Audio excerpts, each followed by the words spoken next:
we have grown up to 432 students. This year is the 9th year of the school, and next year we are going to celebrate.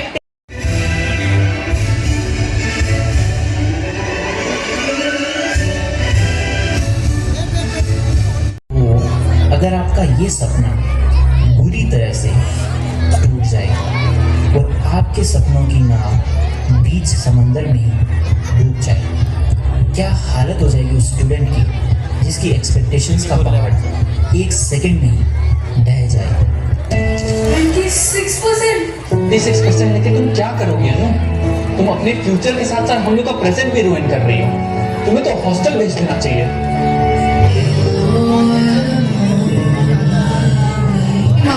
Sorry पापा। Please forgive अस। हम आपकी उम्मीदों पर खड़े नहीं उतरे। We are sorry. Stop, रुक जाओ, रुक जाओ। क्यों कर रहे हो ये सब कुछ? Why? Why are you doing this? क्योंकि मैं नीट का एग्जाम नहीं क्रैक कर पाई, मेरा जेईई मेंस क्लियर नहीं हुआ। मेरी मम्मी ने बड़ी मुश्किल से पैसे जमा करके मुझे यहाँ भेजा था, पर मैं कुछ भी नहीं कर पाई। मेरे पापा ने घर गिरवी रखकर मेरी कोचिंग की फीस भरी, फिर भी मैं अच्छे रैंक नहीं ला पाया। We could not do anything. We are losers. We don't have any right to live. Hey, stop and listen to me. It's all over. We could not walk down the road that our parents paid for us. We failed to live up to their dreams and expectations. हम उनके सपनों को पूरा नहीं कर पाए। अगर नहीं कर पाए तो कोई बात नहीं, दोबारा मौका आएगा। फिर भी नहीं हुआ तो फिर मौका आएगा। इसमें नहीं तो किसी दूसरी चीज में आएगा। पर जिंदगी ही नहीं रही तो मौका कभी नहीं आएगा। मौका? मुझे पता है, मैं कभी डॉक्टर नहीं बन पाऊंगी। I know मैं कभी डॉक्टर नहीं बन पाऊंगी, क्योंकि जब भी मैं पढ़ने बैठती हूँ ना, मुझे म्यूजिक सुनाई देता है। Music. I love music. Music ही मेरी जिंदगी है।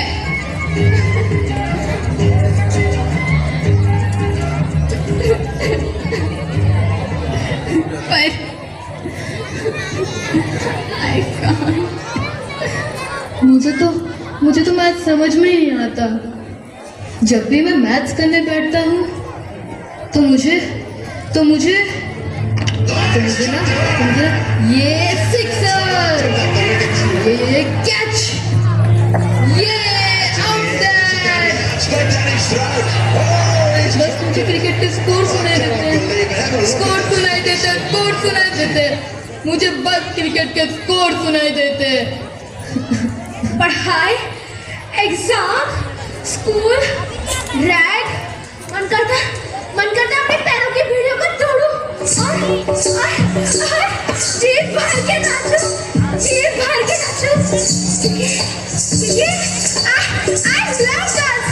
I love dancing.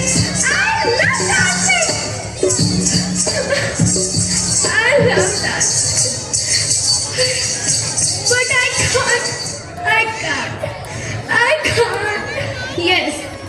Yes, you are right. We can't. जब भी मैं किताब खोलता हूँ, पन्ने पलटता हूँ, यहाँ वहाँ हर जगह बस कलर्स दिखाई देते हैं।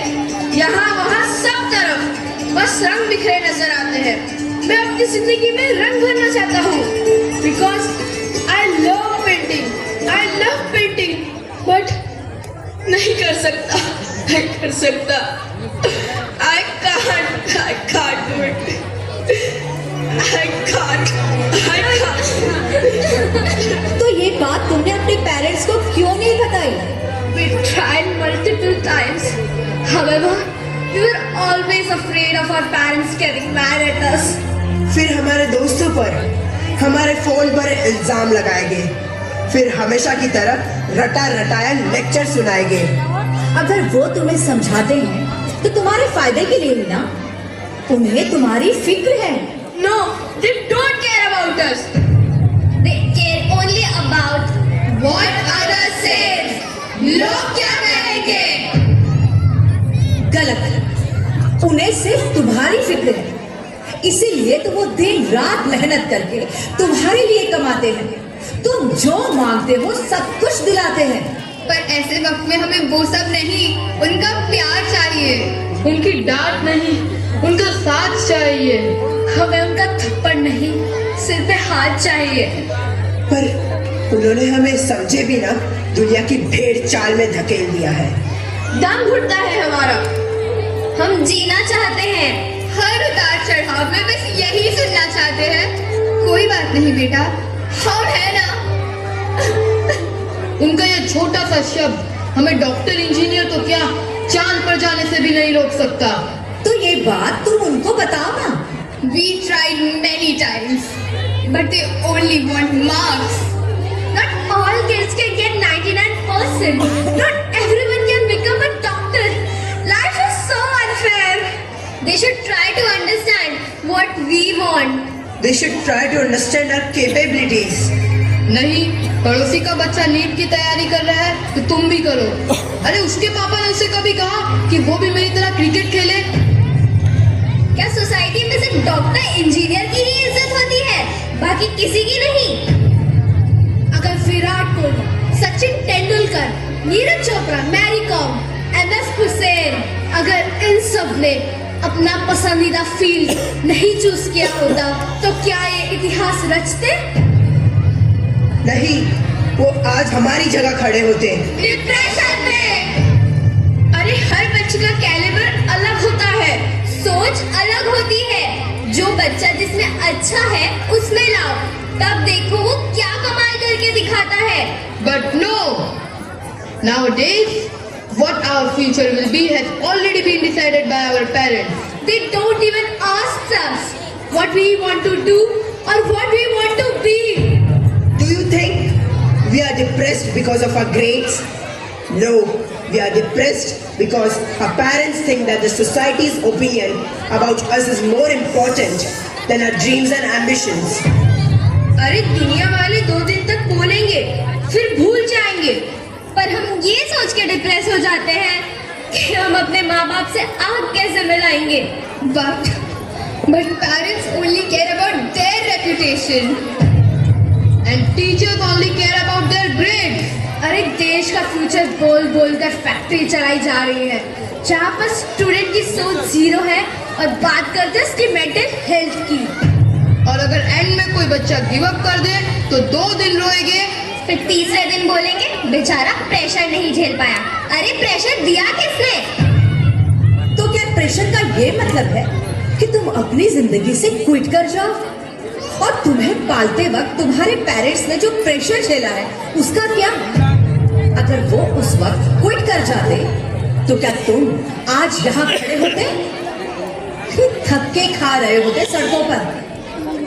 तुमसे भी बुरी स्थिति में लोग बहुत अच्छा कर रहे हैं, पर तुम अच्छी स्थिति में भी ऐसा कदम उठाने वाले थे। तो इसका मतलब तुमने उसकी कद्र नहीं की जो तुम्हें मिला है। जो मिला है उस पर फोकस नहीं किया, और जो नहीं मिला सिर्फ उसके बारे में सोचा। तुम लोग खुशकिस्मत हो जो तुम्हें इतने अच्छे पेरेंट्स मिले हैं, जो दिन रात मेहनत करके तुम्हें पढ़ा रहे हैं, अपनी ख्वाहिशें मारकर तुम्हारी जिंदगी बना रहे हैं। पर तुम जिंदगी से ही क्विट करने वाले थे। पता है तुम्हारे एक गलत कदम से उनकी जिंदगी में क्या रह जाएगा? सन्नाटा, दुख, अंधेरा। जिन्होंने जिंदगी भर तुम्हारे लिए दिन रात एक किया, तुम्हारे एक गलत कदम से उनका क्या हाल होगा कभी सोचा है तुम लोगों ने? अरे तुम्हारे एक फेलियर से अभी तो वो सिर्फ आंख नहीं मिला सकते, पर तुम्हारे इस गलत कदम से वो तो जीते जी मर जाएंगे ना। क्या इसी दिन के लिए उन्होंने तुम्हें पैदा किया था, इतना बड़ा किया था? अरे फेल होने का मतलब ये नहीं कि जिंदगी खत्म हो गई। फेल होने का मतलब मतलब है कि first attempt is less, that means you have to try again. सुन रहे हो आप? You have to try again. क्या पता तुम इससे बेहतर चीज के लिए बने हो, तो फिर से कोशिश करो, फिर से कोशिश करो, फिर से कोशिश करो। जानते हो, डॉक्टर अब्दुल कलाम पायलट बनना चाहते थे, पर उन्हें रिजेक्ट कर दिया गया। तो क्या उन्होंने अपनी जिंदगी से क्विट कर लिया? नहीं, उन्होंने मेहनत की, फिर फेल हुए, फिर मेहनत की और अंत में मिसाइल मैन बने, राष्ट्रपति बने, क्योंकि डेस्टिनी उन्हें कुछ और देना चाहती थी। अगर तुम्हें फेलियर मिला है तो तुम भी मेहनत करो और मेहनत करो और मेहनत करो। एक ना एक दिन लक्ष्य जरूर मिलेगा, पर क्विट करने से कुछ नहीं मिलेगा, कुछ भी नहीं। और एक बात याद रखना, मौका दोबारा मिल सकता है, पर जिंदगी दोबारा नहीं मिल सकती, नहीं मिल सकती। जिंदगी में कुछ भी इम्पॉसिबल नहीं होता, क्योंकि impossible itself says I am possible. Everything is possible if you are strong. सुन रहे हो आप मेरी बात? You are strong. Nothing is impossible if you are strong. Forgive us, we made a huge mistake. हम एक छोटे से फेलियर से घबराकर बहुत बड़ी गलती करने जा रहे थे। We were completely ignorant to our parents' feelings. Mummy, Papa, please forgive us. We are sorry. Please हमें माफ कर दीजिए, हम दोबारा ऐसी गलती कभी नहीं करेंगे। हम खूब मेहनत करेंगे और आपके सपनों को पूरा कर दिखाएंगे। हमें माफ कर दीजिए, हम गलत थे। नहीं बच्चों, गलती सिर्फ तुम्हारी नहीं, हमारी भी है। हमने पीयर प्रेशर के चक्कर में तुम्हारी पसंद और एबिलिटी को नजरअंदाज कर दिया, पर आज हम तुमसे ये प्रॉमिस करते हैं कि हम हमेशा तुम्हारा साथ निभाएंगे और तुम जो बनना चाहते हो वही बनाएंगे।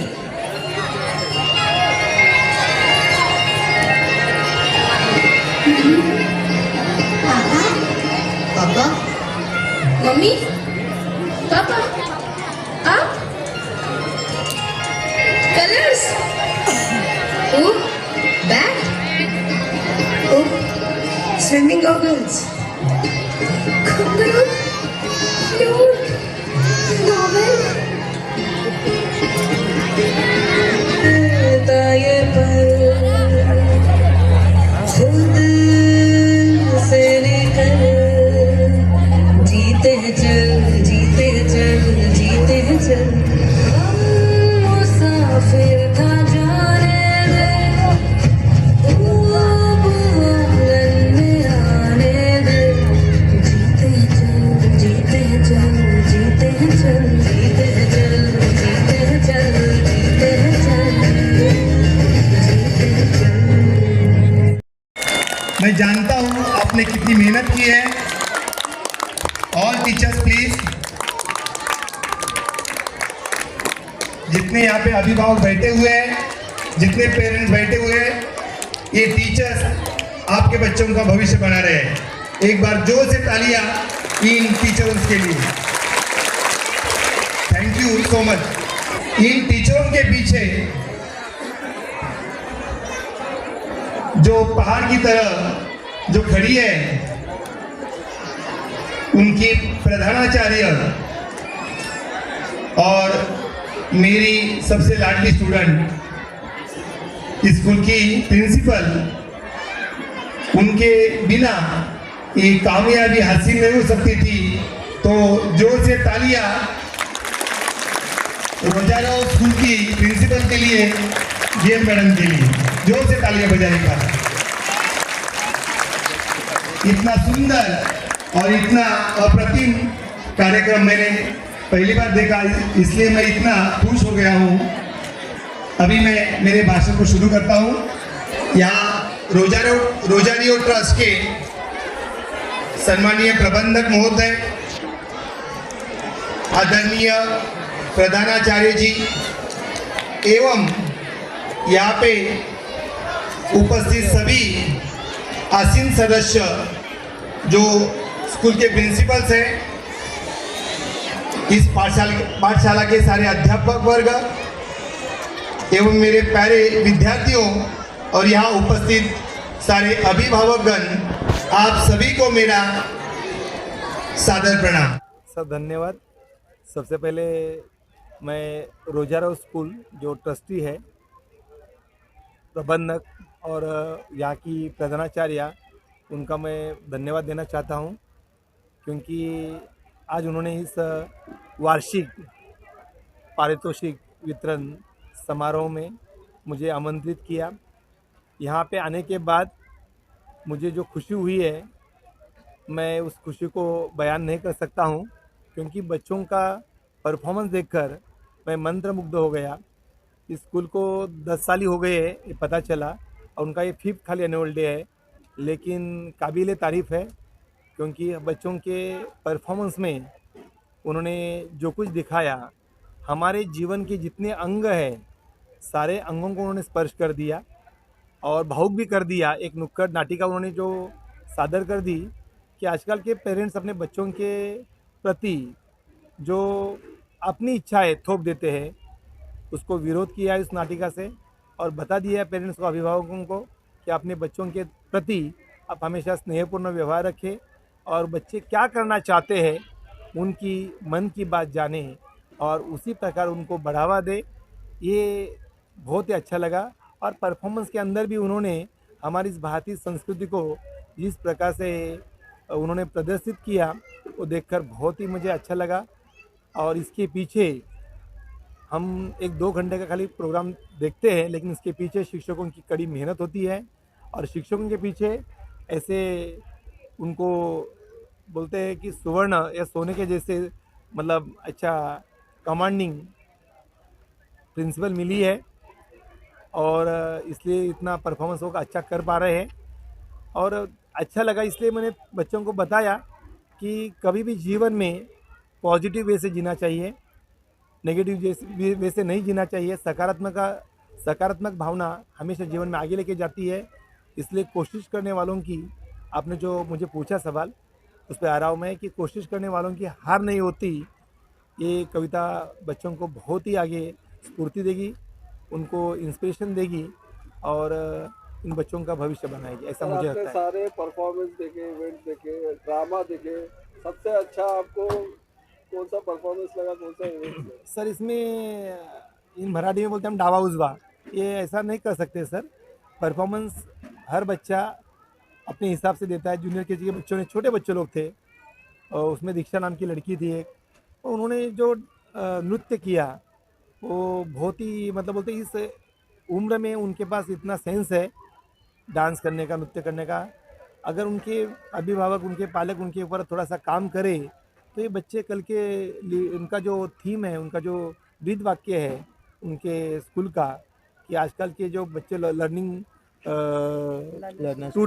टुडे और लीडर्स टुमारो, तो ये भविष्य बन सकते हैं पक्का।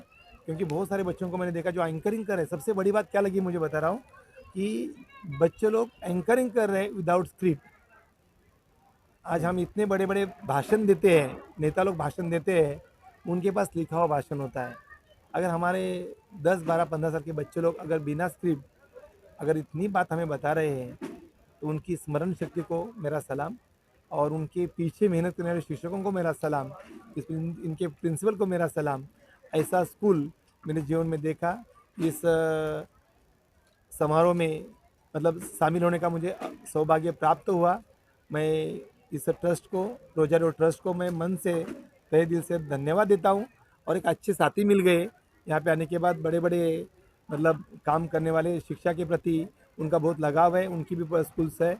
ये सब देखकर माहौल यहाँ का मुझे बहुत आनंदित कर दिया। और आपने प्रोग्राम के बारे में पूछा कि सबसे अच्छा कौन सा नृत्य लगा। जो नाटिका थी वो मुझे बहुत अच्छी भाई।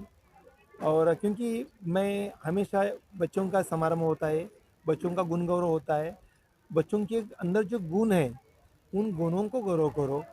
मान लो कि कोई बच्चा अगर नृत्य में अच्छा है तो उसका नृत्य दिखा दो, अगर बच्चा कोई अच्छा अभिनय कर रहा है, एक्टिंग कर रहा है तो उसका अभिनय रखो। ये मैं चाहता हूँ और इन्होंने मैक्सिमम बच्चों के पास से जो गुण है वही यहाँ पे दिखाया। तो मैं कौन अच्छा कौन बुरा ऐसा नहीं बताऊंगा, सभी अच्छे।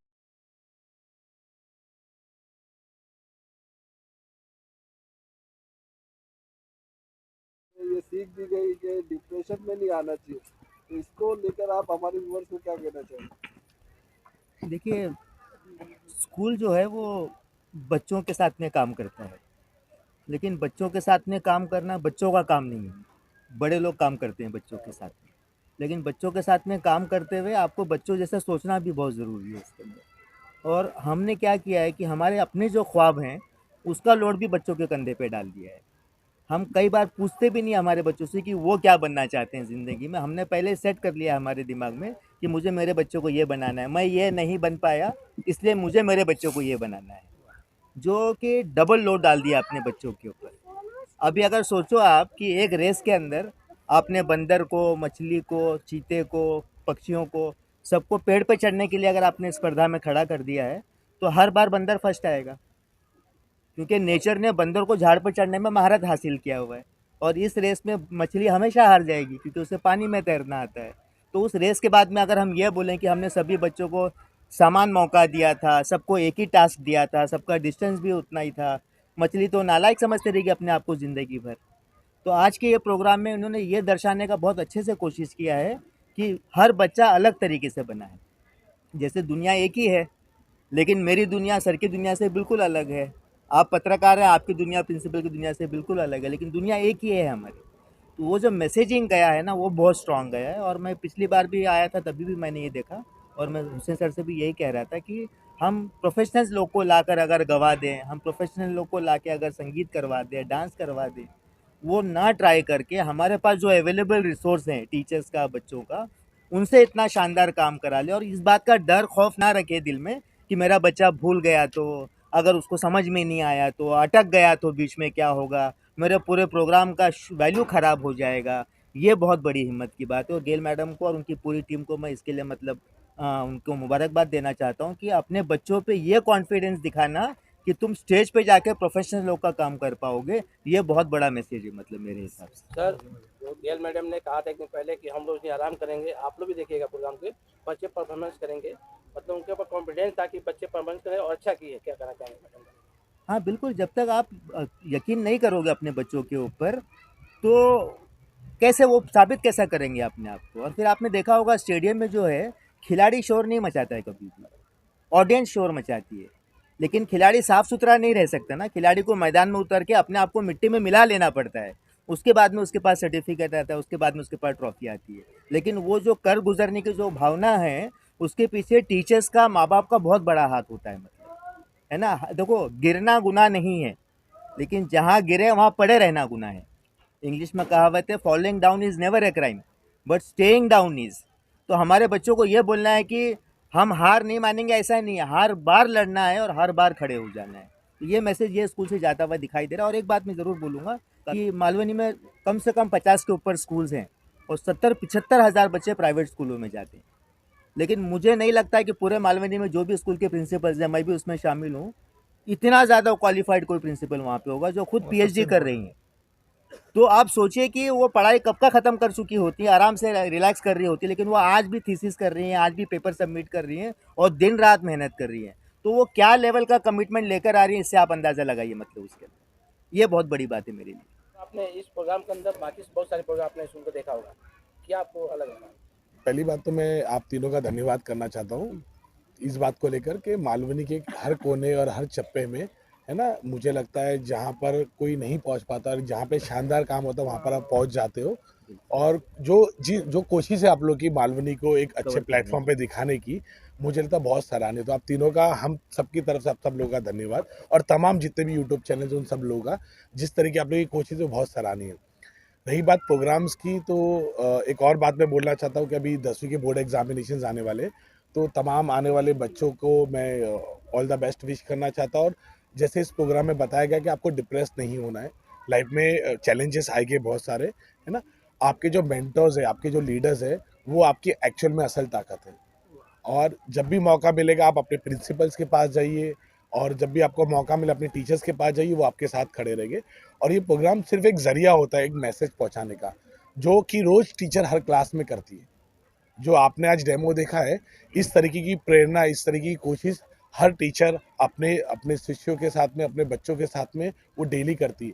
एक प्रिंसिपल जब स्कूल आती है, उसकी कंसर्न होती है अपने बच्चों का भविष्य लेकर, कि वो कैसे ज़िंदगी में आगे बढ़ेंगे, किस तरीके की कठिनाइयों को देखेंगे, और जो परेशानी वो देखने वाली है उनका रिहर्सल क्लासरूम में किया जाता है, ताकि आने वाले वक्त में कब भी अगर बुरी हालात आए तो वो बच्चा डगमगाए नहीं, परेशान ना हो, और वो कोशिश करे जिद्दी तौर से उस परेशानी को हरा के वो विजेता बने। और इसी तरीके से मुझे लगता है प्रोग्राम में दिखाया गया था। या इस प्रोग्राम को देखने से नहीं रहते कि मालवनी का जो बच्चे भविष्य है उनका भविष्य उज्जवल होगा, क्योंकि जो एक शिकायत हमेशा रहती है मालवनी की, नेगेटिव पॉइंट से देखा जाता है, क्या कहना चाहेंगे? देखिए, ये तो फिलहाल बहुत पुरानी बातें हो गई। मुझे लगता है कि मालवनी को बहुत नेगेटिव वे में देखा जाता है। आज जिस बड़ी तादाद में, संख्या में प्रोफेशनल्स लोग यहाँ पे रहते हैं मालवनी में, वो मुंबई के किसी और इलाके में आपको नहीं मिलेंगे। आपको यहाँ पे रिलायंस के मैनेजर्स भी मिलेंगे, आपको जियो के मैनेजर्स भी मिलेंगे, आपको दुनिया भर के तमाम बड़े बड़े कॉल सेंटर्स के, आपको बड़े बड़े सीईओस टाइप के लोग आपको यहाँ मिलेंगे, कनेक्टेड मिलेंगे। तो आज ये बहुत छोटी सी बात हो गई मुझे लगता है मालवनी के बारे में। मालवनी बहुत आगे निकल चुकी है ना। और इस तरीके से मुझे लगता है जो स्कूलों ने जो मेहनत किया है, इसके अंदर जो टीचरों ने अलग अलग घर के अंदर बच्चों को ट्यूशन पढ़ा के जो मेहनत की, उसका रंग दिख रहा है। आज जो मालवनी की वाहवाही हो रही है, एक मालवनी का शख्स अगर आप बोलोगे तो वो एक कैबिनेट मिनिस्टर बन पाता है, तो ये मालवनी की देन है ना, ये मलाड की देन है। तो इस तरीके से मुझे लगता है कई और ऐसे हीरे हैं जो मालवनी के अंदर हर किनारे पे चमक रहे, बस उनमें आप जैसे लोग वहाँ पे जाके धूल हटाने की ज़रूरत है, या वहाँ पे पहुँचने की ज़रूरत है, और मालवनी चमक रही है। मैडम, आज के आपके जो एनुअल डे का थीम था सक्सेस, तो आज कितना सक्सेस रहा प्रोग्राम, हमारे व्यूअर्स को बताइए। आप सभी लोगों ने तो प्रोग्राम देखा ही है, शायद से आपकी यूट्यूब चैनल पे भी आया हुआ है, तो आप सभी लोग प्रोग्राम देख के ही पता चलेगा कि हमारा प्रोग्राम कितना सक्सेस है। लेकिन अगर आप पूछ रहे हो तो yes, my program was definitely a success. हर एक बच्चे ने परफॉर्म किया है, छोटे से लेके बड़े तक। कंपेयरिंग बोलो, डांस बोलो, सिंगिंग बोलो, एक्टिंग बोलो, जो भी है, सभी लोगों ने अच्छी तरह से परफॉर्म किया हुआ है। तैयारियां कर रहे थे बच्चों के, बहुत ही अच्छा परफॉर्मेंस देखने को मिला, ड्रामा देखने को मिला, बहुत अच्छा एनुअल डे। एनुअल डे के लिए हम लोग 10 दिन लेते हैं प्रैक्टिस करने के लिए, बस वही 10 दिन में हम लोग जो भी करते हैं वो सब 10 दिन में ही करते हैं। आप पीएचडी भी करिए, किस विषय पे करिए, किस सब्जेक्ट पे करिए, हमारे व्यूअर्स को बता सकते हैं? मैं जो मेरा पीएचडी का टॉपिक मेटाकॉग्निटिव अवेयरनेस के ऊपर है।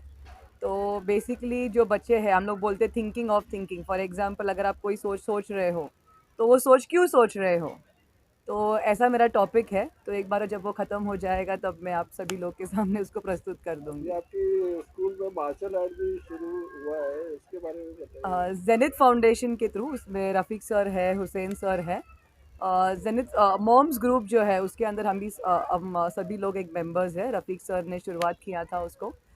उसके थ्रू बेट्स फाउंडेशन है जो आए हुए हैं, उन्होंने हमारे 3 स्कूल्स को सिलेक्ट किया हुआ है, और वो हमारे 3 स्कूल के बच्चे लोग को मार्शल आर्ट सिखा रहे हैं।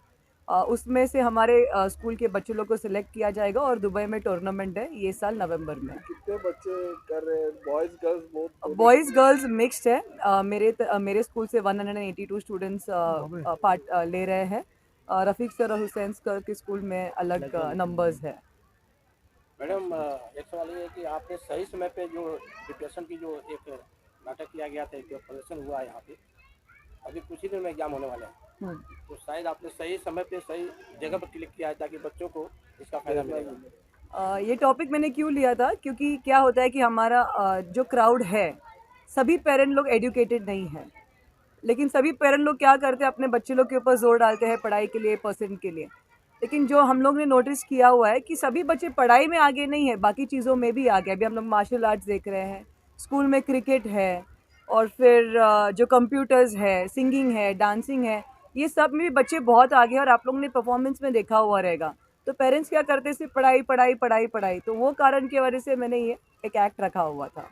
मैडम, लड़कियों के लिए क्या विशेषता है यहाँ पे आपके स्कूल में? लड़कियों के लिए मैं ये कहना चाहूँगी मतलब कि ज़िंदगी में रुकना नहीं है, आगे बढ़ना है। और मैं उन्हें यही सिखाती हूँ, सिर्फ मेरे बच्चे लोग के लिए नहीं, लेकिन मैं टीचर्स लोग को भी यही कहती हूँ। क्या होता है कि शादी के बाद टीचर्स लोग काम करते हैं, लेकिन बच्चा होने के बाद टीचर्स लोग रुक जाते हैं, कोई हमारे जो फीमेल स्टाफ है। तो मैं उनको यही प्रोत्साहित देती हूँ कि ये रुकना नहीं है, आगे बढ़ते रहना है। ज़िंदगी में पढ़ाई भी करना है। पढ़ाई बोलते हैं कि the more you learn the more you know, तो रुकना बिल्कुल भी नहीं है। तो ये प्रोत्साहित मैं सारी लड़की लोग के लिए देती हूँ। अपना नाम बताएं और दूसरी चीज़ ये है कि आपने नजारिया स्कूल के ऊपर जो आपने विश्वास किया है, क्या आपको दिख रहा है प्रोग्राम देखने का? मेरा नाम अर्चना अभिजीत सुतार है और मेरा दोनों बच्चे इधर ये स्कूल में पढ़ते हैं। जब भी मैंने डाला तो मुझे ऐसा लगा नहीं था कि इतना मेरा बच्चा अच्छा पढ़ेगा, लेकिन धीरे धीरे समझ में आया कि टीचर लोग, प्रिंसिपल, ऑल टीचर अच्छा सिखा रहे और अच्छा प्रोग्रेस है मेरे बच्चों में, दोनों में। केवल एजुकेशन के बारे में प्रोग्रेस है कि और भी जो प्रक्रिया होती है उसके बारे में प्रोग्रेस है?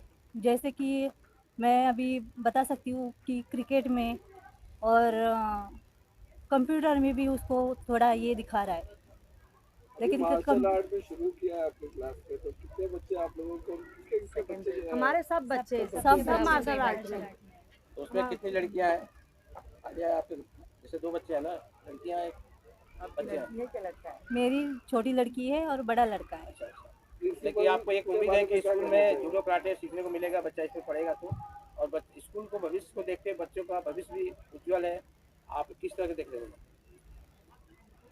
ऐसा तो बोलने के लिए बहुत कुछ है, लेकिन अभी प्रिंसिपल इतना ध्यान देती है उनके ऊपर, इतना कष्ट करवा के लेती है, थोड़ा सा रुका के लेती है, वापस उसके ऊपर टेस्ट होता रहता है। इसके आगे मतलब उनका भविष्य जो है वो उज्जवल ही रहेगा। कहा जाता है कि जब तक मटके को ठोका नहीं जाता है, जब तक वो पकता नहीं है, तब तक हवल नहीं होता है, लेकिन ठोकना तो पड़ता है। बच्चे छोटे नाजुक एक मिट्टी के बर्तन के समान है, लेकिन जब ठोका नहीं जाएगा, उनको हवल नहीं बनाया जाएगा, तब तो अच्छे नागरिक नहीं बन पाएंगे। आप इस चीज़ को मानती हैं? हमें हमेशा मानते हैं, हम लोग सब मानते हैं कि बच्चे अगर पढ़ेंगे नहीं, लिखेंगे नहीं, डांट नहीं सुनेंगे, प्रिंसिपल उनको डांटेंगे, टीचर बोलेंगे नहीं, तो बच्चे आगे बढ़ेंगे कैसे? आप लोग सब पेरेंट्स हैं ज़्यादातर लोग तो, और पीटीआई मेंबर भी है, तो आपके जो बच्चे पढ़ रहे हैं यहाँ पर एक ड्रामा दिखाया गया जिसमें बच्चों को कोई बहुत से लोग 99%, 98%, आप भी पेरेंट्स हैं, तो आप इस तरीके से बच्चों पे लोड डालते हैं? क्योंकि बच्चों पे लोड डालना, और मैंने अक्सर देखा है कि वो जो 99% बच्चे नंबर लेके आते और जो 60% नंबर लेके आते, एक न एक दिन वो लोग साथ में बैठे होते, तो इसके बारे में आपका क्या राय है? हमें कोई उससे फर्क नहीं पड़ता। हमारा बच्चा है, नहीं पढ़ रहा है, कल पढ़ेगा, फिर मौका देंगे, फिर पढ़ेगा, गिरेगा, उठेगा, फिर चलेगा। हमें उससे नहीं है, लेकिन बच्चा पढ़ रहा है ये ज़रूरी है।